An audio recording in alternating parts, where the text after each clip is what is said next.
Hey everyone! If Arc Raiders is hard freezing your entire PC or crashing your GPU drivers, the fix is usually in your Windows and driver settings. Today, we're going to deep dive into the system to stabilize your game. Let's get into it. Step 1. Hardware Accelerated GPU Scheduling. First, let's fix how Windows handles your graphics card. Open Settings, System, and Display.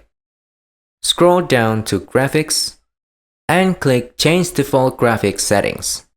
And then toggle Hardware Accelerated GPU Scheduling to On. This allows your GPU to manage its own memory instead of waiting on the CPU, which is a massive fix for Unreal Engine 5 freezes. You will need to restart your PC later for this to kick in. Step 2.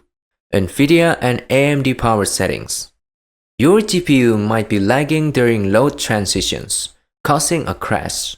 For NVIDIA users, open NVIDIA Control Panel, manage 3D settings, and set Power Management Mode to prefer maximum performance.